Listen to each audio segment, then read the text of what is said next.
প্রিয় ছাত্রছাত্রীরা, আজকে আমি তোমাদেরকে এই ভিডিওর মাধ্যমে ক্লাস 6-এর পরিবেশ বিজ্ঞানের যে সমস্ত প্রশ্নগুলো দেওয়া হচ্ছে তৃতীয় পর্যায়ে মূল্যায়নের জন্য, অর্থাৎ থার্ড সামেটিভের জন্য পরিবেশ বিজ্ঞানের 10 নম্বর স্কুল, পেজ নম্বর 239, সেখানে যে সমস্ত প্রশ্নগুলো আছে সমস্ত প্রশ্নের উত্তর আমরা আলোচনা করবো আজকে এই ভিডিওর মাধ্যমে।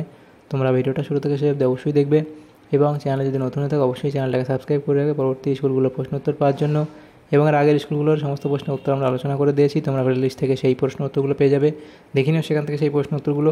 আজকে আমরা 10 নম্বর স্কুলের প্রশ্ন উত্তরগুলো আলোচনা করবো এবং এই প্রশ্ন উত্তরের পিডিএফ তোমরা পরবর্তীতে আমাদের টেলিগ্রাম চ্যানেল থেকে পেয়ে যাবে। ডেসক্রিপশনে আমাদের টেলিগ্রাম চ্যানেলের লিঙ্ক দেওয়া হয়েছে, সেখানে তোমরা যুক্ত হয়ে যাবে, তাহলে পরবর্তীতে পিডিএফগুলো সেখান থেকে তোমরা পেয়ে যাবে। একের দাগে বলা আছে সঠিক উত্তরটি নির্বাচন করে পূর্ণবাক্যে উত্তর লেখো। তাহলে প্রথম প্রশ্ন কি, পদার্থ কোনটি সরল যন্ত্র? তাহলে এখানে হবে অপশান বি, অর্থাৎ ব্লেড। পরবর্তী প্রশ্ন, সাঁড়াশি হলো। তাহলে সাঁড়াশি হলো কি, এটা তোমাদের এখানে হবে প্রথম শ্রেণীর লিভার, অপশান এ। এর পরবর্তী প্রশ্ন হলো কি, নততল যত হেলানো হয় এর যান্ত্রিক সুবিধা তত বাড়ে, অপশান এ। এরপরে আছে শিম্পাঞ্জিদের আচার আচরণ নিয়ে গবেষণা করেছেন। শিম্পাঞ্জিদের আচার আচরণ নিয়ে গবেষণা করেছেন কে? সেটা এখানে তোমাদের হবে জেন গুডাল। এর পরবর্তী প্রশ্ন, অ্যানিলিরা পর্বভুক্ত একটি প্রাণীর উদাহরণ হলো, সেটা হবে জোঁক, অপশান সি। এরপরে আছে উঠতে পারে এমন একটি স্তন্যপায়ী প্রাণী হলো, উঠতে পারে এমন একটি স্তন্যপায়ী প্রাণী, এখানে তোমাদের হবে বাদুড়, অপশান সি।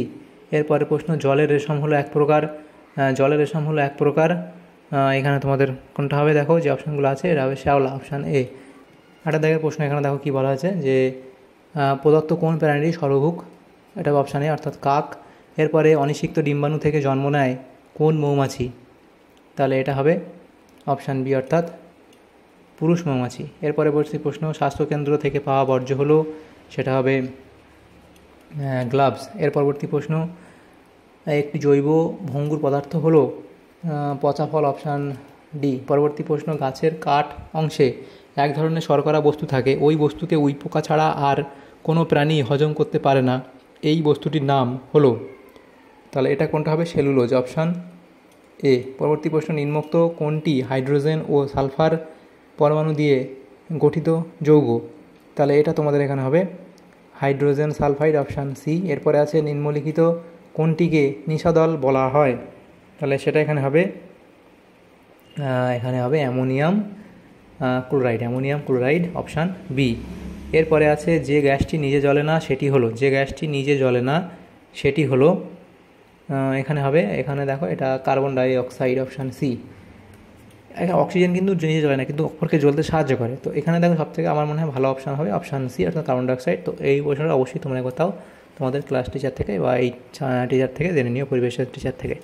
পরবর্তী প্রশ্ন, কোনো বস্তুর উপরিতলের পরিমাপ প্রকাশ করা হয় যে রাশির সাহায্যে, সেটি হলো ক্ষেত্রফল, অপশান সি।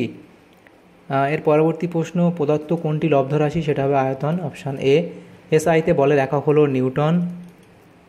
ডিজিটাল ঘড়ির সাহায্যে ন্যূনতম কত সময় পরিমাপ করা যায়? 0.01 সেকেন্ড, অপশান এ।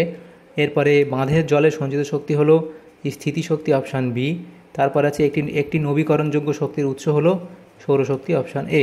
তাহলে এখানে এই প্রশ্নগুলো হলো এমসিকিউ টাইপ ছিল। তার পরবর্তী প্রশ্ন 2-এর দাগে, সেখানে কী বলা হয়েছে দেখো, 2-এর দাগের প্রশ্ন কী বলা হয়েছে দেখো, সেটা হচ্ছে শূন্যস্থান পূরণ। প্রথম প্রশ্ন, যান্ত্রিক সুবিধা পাওয়া যায় না ড্যাশ লিভারে? তাহলে লিখবে তৃতীয় শ্রেণীর লিভারে, তৃতীয় শ্রেণীর লিভারে। পরবর্তী প্রশ্ন, নতদল ও ভূমির মধ্যে কোন সর্বদা সূক্ষ্ম কোণ?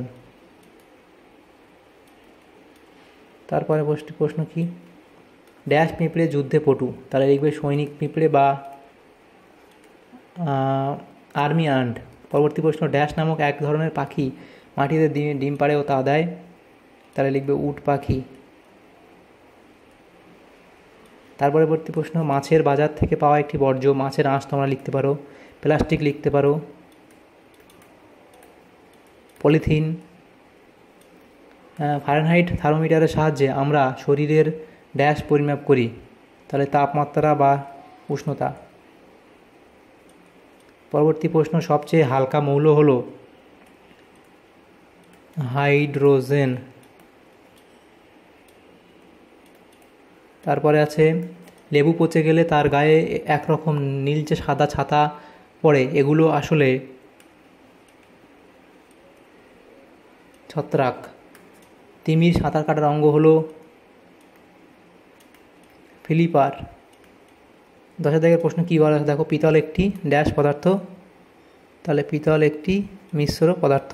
পরবর্তী প্রশ্নগুলো আছে দেখো 3 দাগের, এখানে এক্স স্তম্ভ এবং ওয়াই স্তম্ভ দেওয়া হয়েছে। প্রথম যেটা আছে এক্সোহেলমিনথেস, সেটা হবে অপশান সি অর্থাৎ পরজীবী।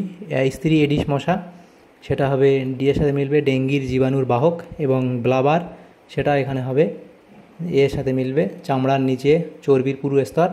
এবং তারপর মৌমাছি, সেটা হবে কার্ল ফন ফ্রিশ। এর পরবর্তী প্রশ্ন দেখো যেগুলো আছে সেটা হচ্ছে 4 দাগের প্রশ্ন। সেখানে যে প্রশ্নগুলো আছে দেখো, প্রথম প্রশ্ন আমাদের আছে যে তোমার বাড়িতে তৈরি একটি জৈব অভঙ্গুর এবং একটি জৈব ভঙ্গুর পদার্থের নাম লেখো। তাহলে এটা লিখবে, এগুলো লিখবে। 4R বলতে কি বোঝায়? রিডিউস, রিফিউজ, রিসাইকেল এবং রিফিউজ।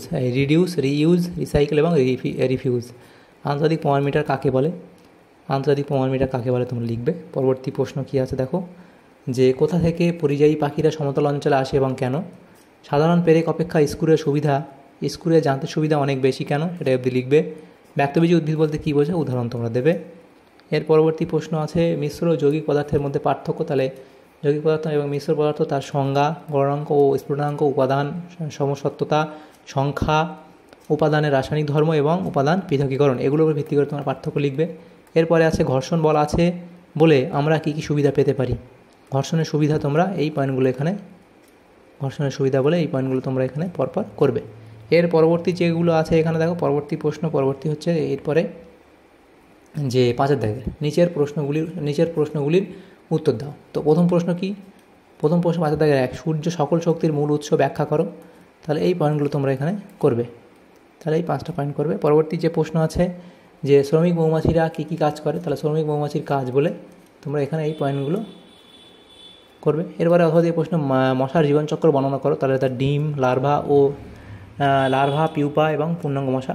পরবর্তী প্রশ্ন উদ্ভিদের বৃদ্ধির গুরুত্বপূর্ণ বৈশিষ্ট্যগুলি লেখো। তাহলে উদ্ভিদের বৃদ্ধির গুরুত্বপূর্ণ যে বৈশিষ্ট্য তোমরা এখানে এই পয়েন্টগুলো করবে। পরবর্তী প্রশ্ন কি?